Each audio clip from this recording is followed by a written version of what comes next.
Kamusta mga senpai? Ito na nga yung inaabangan ng lahat. Ano na kaya yung mga sunod na mga nangyari sa paglalaban ng dalawa, which is sila Qin Shi Huang at Hades. Dahil dito natin mako-confirm kung sino ang magwawagi. Ang dalawang representative nga na ito ay nagpamalas talaga ng angking galing in terms of technique, skills and battle IQ. Masabi ko talagang above level talaga yung paglalaban nila.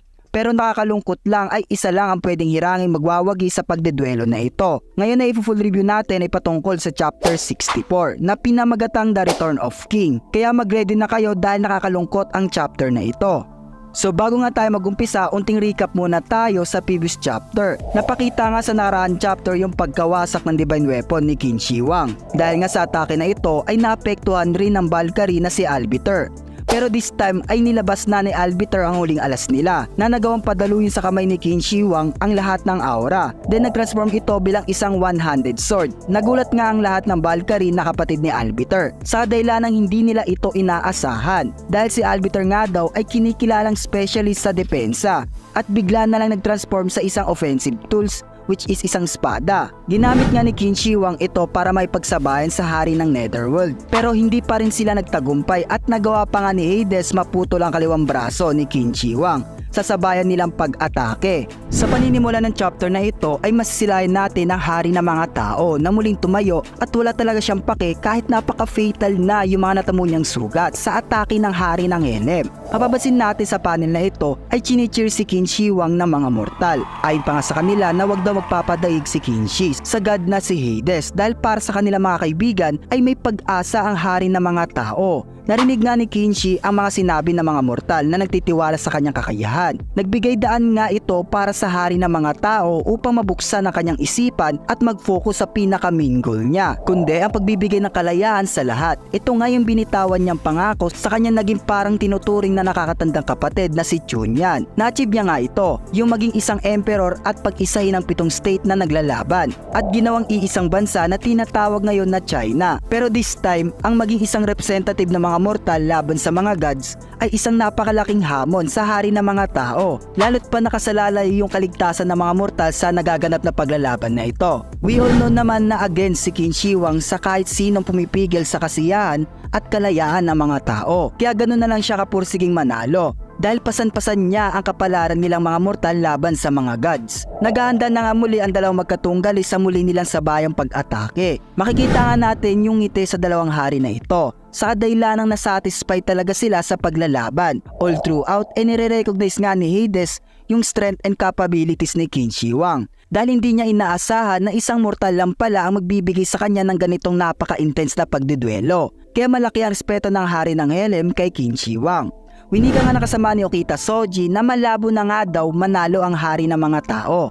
Sa dahilan ng nalaman na natin ang resulta na hindi naging effective yung special attack ng kanyang bagong divine weapon na espada. Dagdag pa nga daw dito yung pagkaputol na kaliwang braso ni Qin Shi Huang. Kaya't masasabi natin na nasabingit na nakamatayan ng hari ng mga tao. Sumagot naman si Okita Soji at nag-disagree nga siya dito. Kung sa panglabas na kalagayan nga natin titingnan si Qin Shi Huang ay masasabi nating malabo na talaga. Pero yung napapansin ni Okita Soji na meron yung ibang warrior yung pagkakaroon nito ng dedication na napaka-rare natin makita. Napuna nga ito ni Okita Soji sa pagtingin niya lang sa mga mata ni Qin Shi Huang. Kaya for sure na meron itong tinatagong alas pa. So mabalik tayo. Winika nga ni Albiter na alam niya na hindi susuko si Qin Shi Huang. Pero ano nga ba daw ang strategy na muli nilang gagawin? Sumagot naman ang hari ng mga tao na muli daw nilang gagamitin ang Heavenly Hand of Defense. Nagulat nga si Albiter nung marinig niya ito.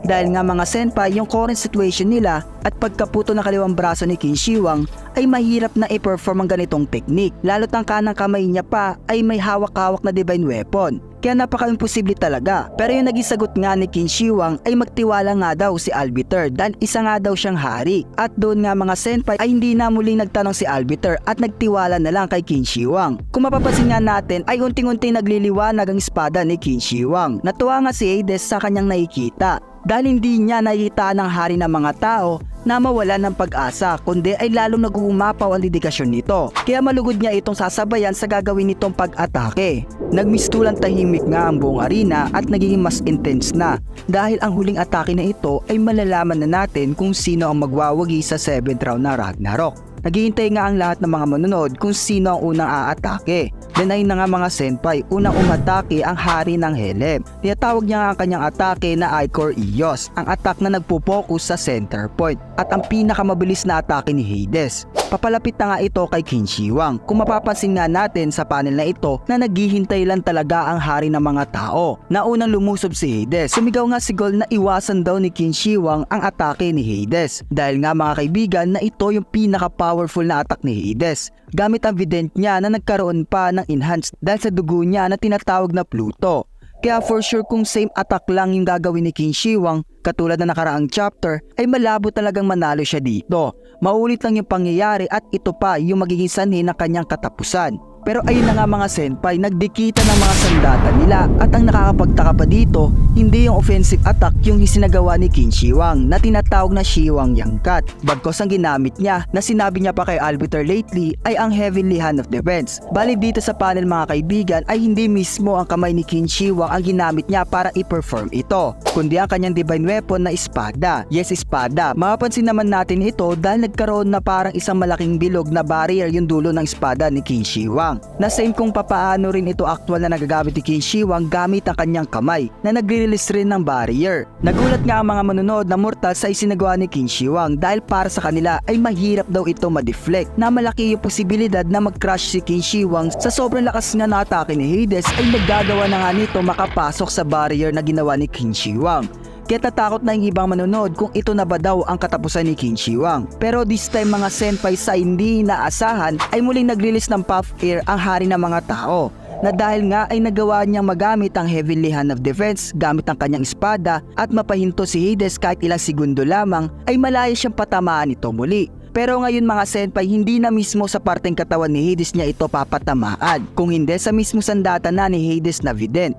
Napaka-risky nga nito kung ating susumain, pero merong malaking dahilan ang hari ng mga tao kaya niya ginawa ito. Medyo complicated o nakakalito kaya ipapaliwanag ko sa inyo ng mas madali. Dahil nga yung vident ni Hades ay nag-power up lang dahil sa dugo niya na tinatawag na Pluto, so meaning to say ay connected ito o isa pa ring parteng katawan ni Hades sa kadahilan na na-absorb nito ang dugo niya. Then kung mapapansin nyo, yung nag-uumapaw na kapangyarihan ng hari ng Helem sa kanyang sandata na vident ay dito nag-umpisa bago masakop ng energy yung buong pangangatawan ni Hades. Dito pala ay malinaw na yung kasagutan mga kaibigan. Mahalin tulad nga ito sa key points kung saan nagsisimula nagpo-flow yung energy ng isang tao para makapag-perform ng isang atake. Kaya pala ganun na lang nahirapan si Qin Shi Huang na patamaan ng air bullet si Hades sa katawan nito. Hindi niya nga malocate kung saan ba yung key points dahil naging buo na yung aura ni Hades na nagpo-flow sa kanyang katawan. Pero this time ay muling sumugal ng atake ang hari ng mga tao na imbes sa katawan niya ito patamaan, tinarget niya ang sandata ni Hades. Dahil pakiramdam ni Qin Shi Huang, ito yung key points ni Hades na hindi nakikita ng kanyang mga mata. Then gamit ang combo ng Heavenly Hand of Defense at pag-puff ng air bullet at ayun na nga mga senpai, naging matagumpay ang prediksyon ni Qin Shi Huang dahil ang sandata ng hari ng Helem ay nakaramdam ng unting-unting pagkahina sa isinagawa niyang pag-atake, so naapektuhan talaga. Nagulat nga si Hades dito kung paano ito nangyari. Hindi na nga ito pinalagpas ni Qin Shi Huang ang pagkakataon at ginamit niya ang bagong technique na tinatawag na Chiyu Sword Armor Form, ang kombinasyon ng Shi Huang Yangkat at ng Heavenly Hand of Defense. So meaning to say, bukod sa offense ng espada ni Qin Shi Huang ay meron rin itong depensa tinataglay na isa sa mga specialist ni Albiter. Sa atake nga na ito mga kaibigan ay unting-unting nawawasak na ang sandata ni Hades dahil nga umepekto talaga yung air bullet ni Qin Shi Huang para mapahina ito. Mapapansin nga natin sa panel yung pagkagulat ng mga representative ng mga gods at mortal dahil nasaksiyan talaga nila yung pagkawasak ng powerful weapon ni Hades na vident. Dahil nga ay patras yung atake ni Qin Shi Huang mga senpai ay tumusok ito sa bandang dibdib ni Hades. Napahanga nga ang hari ng Helem sa atake na ito, pero alam naman natin mga kaibigan na grabe yung ego o pride na nag-overflow sa kanilang individual na personalidad. Kaya ang pagsuko ay wala sa kanilang kaisipan. Kaya nag-counter-attack si Hades gamit ang kanyang sirang sandata, pero sa kasamang palad sa pagtusok ni Qin Shi Huang ay dahan-dahan niya itong pinataas kaya natuluyan din nahiwa ang braso ng hari ng Helem. Kaya ito ang nagresulta sa pagkawalan ng balanse ni Hades at ang kanyang pagkatumba. Hindi nga makapaniwala ang dalawang kapatid ni Hades dahil nasaksiyan talaga nila ang wakas nito. Unting nag-flashback nga kay Hades yung kanyang nakaraan kung saan ay nirecognize siya na kanyang kapatid na si Poseidon bilang nakakatandang kapatid. Ngunit ang kanyang sinumpaang pangako ay hindi na magkakatotoo, na walang sino man ang makakatalo sa kanya. Binuhos nga ng God of Underworld ang lahat ng kanyang makakaya. Kung lakas lang ang pagbabasihan at durability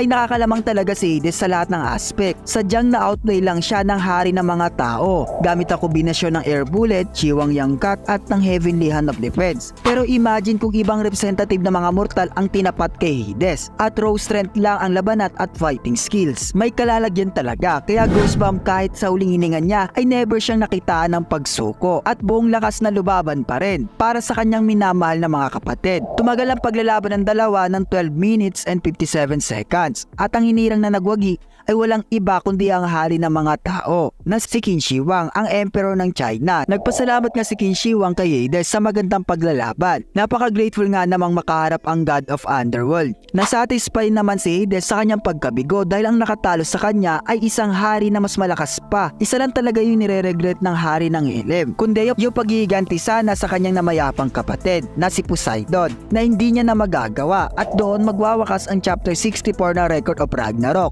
Kayo ba, nasatisfy rin ba kayo sa paglalaban ng dalawa sa 7th round na Ragnarok? Tingin nyo ba kung iba yung nakalaban ni Hades, may chance ba siyang manalo? Comment naman kayo sa ibaba. Stay tuned lang mga senpai dahil next nating i-upload ang chapter 65 na Record of Ragnarok. By the way, maraming salamat sa panonood. Pasensya ngayon lang talaga nakapag-upload, as in ngayon lang talaga. Busy sa thesis mga senpai, 4th year na ako, then yung course na kinuha ko, civil engineering. Kaya need talaga mag-grind sa totoong buhay. Pero don't worry, if may free time ay sisingit ako mag-upload.